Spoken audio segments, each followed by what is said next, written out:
let's start with a show of hands. How many of you have ever been rejected in your work life, your personal life, or at school, where someone hasn't accepted you or your ideas? So it looks like all of us.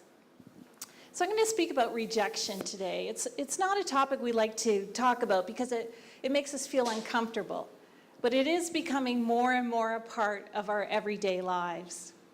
Take, for instance, dating. It used to be that we could be rejected maybe once or twice a year, but now we have speed dating, where you can be rejected every 5 minutes. Or online, or with tweeting, or online, where we can be rejected in an instant. So rejection is definitely becoming more and more part of our lives.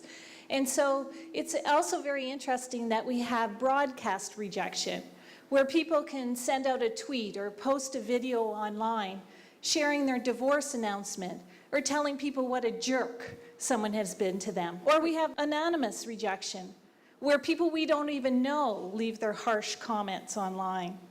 So rejection is definitely becoming more and more a part of our lives, and many of us just don't know how to deal with it. So let me share a quick personal story with you. Long time ago, when I was in high school science class, our teacher told us to come to the front of the room and get a pig's eyeball. So one by one, we walked up to the front of the room, reached into the large jar, and picked out an eyeball and put it on our trays. I still remember walking back to my desk, watching the eyeball roll around on the tray. The teacher told us to take our scalpel and cut into the back of the eye. So one by one, I watched all my classmates cut into the back of the eye and watched all the liquid gush out. I looked back at my own eyeball and I just couldn't do it. I couldn't cut the eye. I thought it was the grossest thing I'd ever seen. So right then and there, I had my first career crisis. What am I going to do? I'm supposed to be a doctor.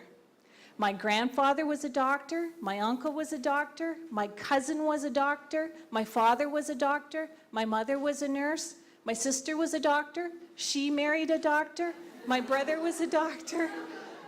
I had my first career crisis in high school. So I went to see the school counselor. They are the unsung heroes of high school. I shared my dilemma, and she told me 3 magic words that helped me. Be an accountant. So I went home. I waited till my father was reading his newspaper in his big chair, and I bravely announced, I'm going to be an accountant. Silence. Rejection.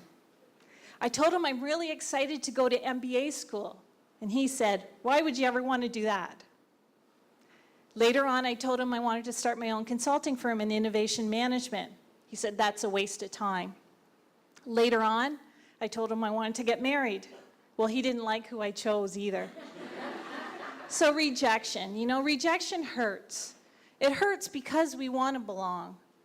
We want to be accepted. We want to know that we're good enough and smart enough and interesting enough. Rejection carves away at our self-esteem, and a lot of times we withdraw and then we start trying new things. And then rejection also steals our joy. So in my work in innovation management, I've seen many people's ideas being rejected, and I've seen many people lose their enthusiasm. So I decided to research rejection.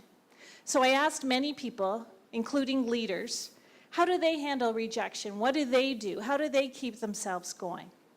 And here's what they told me. Well, I discovered there's 3 common steps to dealing with rejection.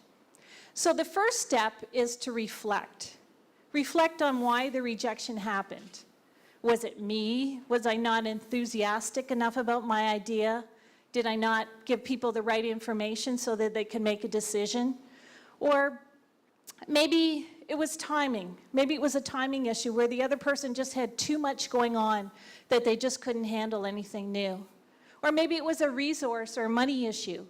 Maybe it's just all these reasons why we could be rejected. But the first step is definitely to reflect. Reflect on why we think the rejection happened. The second step is to reboot. Reboot means to start again or start over, try again. Maybe wipe the memory clean and start again. So when we reboot, the important thing is to try a different approach. The mistake many people make is that they use the same approach over and over again, the one that's just failed. So we need to start a new way, a new approach, share new information. Maybe share that the idea has been implemented to great success somewhere else, or that other people are interested in our ideas and they're willing to help. Or maybe that we should just share parts of the idea, not the whole enchilada.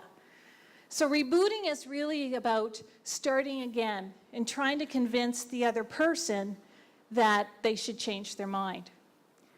But sooner or later there comes a point where we realize they're not going to go for it. No matter what we say or what we do, they're just not interested. And that's when we have to move to the third step. And that third step is to reject. Just reject their rejection. Doesn't matter what you say, they're still going to reject you. It doesn't matter what your idea is. They might be on a power trip. So anything you say or do, they're not going to accept. So rejection is really important. It's also to understand where the person's at. So in the case of my father, he wanted everything to be safe. He wanted life to be predictable. He wanted to have the same job every year for 40 years. So on the continuum or the scale from safety to creative freedom, he was definitely owning the safety end. I wanted life to be more of an adventure. So I wanted life to be creative and have that freedom to be creative. So we were never going to agree. We were at different points on the scale. So it's not that one person's right and one person's wrong. It just is. We're just at different motivations or different thought process. So it's important to understand where the person's at. If we don't know what we want, we could be swayed by others. We can wait for their approval, and then when we don't get it, we can withdraw and let our spirits die. We can live someone else's life, but then there's going to be a point in all of our lives where we're going to say, who am I? This is all about other esteem or outer esteem. So we need to decide what we want in life. How do we want to define success? What's meaningful for us? We have to believe in our own talents and on our own spirits and become who we really can be. And this is all about standing up and saying, this is who I am. This is called inner esteem. And so life is this balance between trying to fit in with the rest of the group and then trying to stand up and be an individual. And as we move away from the group, we realize we're going to have a little bit more criticism because people aren't going to understand why we made the decisions that we made. So it's really important that we understand who we are, what our values are, and what we stand up for. It takes a lot of courage to be who we are, and it takes a lot of courage to handle rejection, and especially the rejection we give ourselves with that little voice in our head that says we're not good enough or smart enough. And it takes a lot of courage to live from the core of our own being. But imagine how much more fully alive we'll be when we do. So in closing, I want to leave you with a new mantra, and I'm going to want you to repeat it after me, and this is the mantra to deal with rejection. Reflect, reboot, reject. Reflect, reboot, reject. That's how we handle rejection, and that's how we become more resilient. And that, I believe, is an idea worth spreading. Thank you.